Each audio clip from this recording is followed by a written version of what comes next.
abu na farko da ake so ka halitta ka sani a babin kaddara kenan shine kowace halitta tana makale da kaddararta. shi yasa arzikinka daban na ɗanka daban. A ƙarƙashin haka ka ji tsoron kowa ya zo duniya, kowa ya zo. Karka ji tsoron mutane da yawa su zo suna kasuwanci irin naka, kowa ya zo, ba ruwanka da kowa. Kai dai i'mal ya aiki ka ci taka kaddara. Ba ka gani? In ka ga yaro ya fiye rowa da ƙwauro, kai ƙoƙari kai masa maganin wannan, ka hada da addu'a. Saboda kyauta da sanyinta tana daga cikin abin da yake sa mutum ya yi imani. Rowa da hanawar haƙi yana daga cikin abin da yake sa mutum ya yi munafunci, ya ƙi gaskiyar imani. Saboda munafukai dalilin da ya sa suke munafuncin kenan sifar wannan ta rowa da Allah ya gina su. Za ka yi kasuru a hanya idan ka tashi daga Kaduna za ka je Zaria, daga Zaria za ka je Kaduna, za ka iya yin kasuru a hanya idan sallah ta kama ka. Ya halatta ka ajiye azumi kuma idan kana so, kilomita 70 ne idan sunan shi tafiya ba unguwa ba. Ina fata an fahimta. Daga Kaduna kan ko jaji zaka, za a ce ka je unguwa ko za a ce ka yi tafiya. Kai nan da Maiduguri kake, dan me zaka bada fatawar haka? Yan Kaduna ne za su bada tafiya. Mutumin da yake cikin garin Kaduna in zai je jaji za a ce wani yayi tafiya ko za a ce wani ya je unguwa.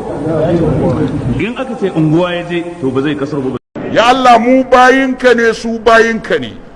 Ya Allah waɗanda suke ɗauke da bindigogi bayinka ne, mu bayinka ne.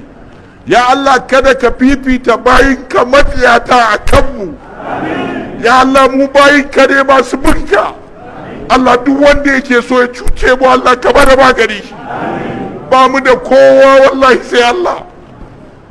Dan arewa bai da kowa sai Allah. Allah ya ubangiji ga mu. They don't like you.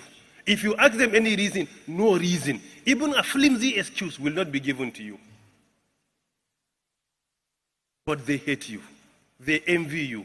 They attack you. They insult you. And they can go to any extent to destroy you.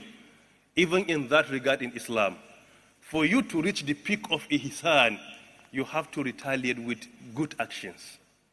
They attack you, you try to do good to them. That is how Islam is.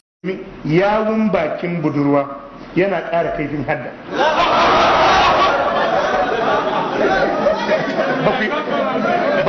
Ba ku yadda ba ko?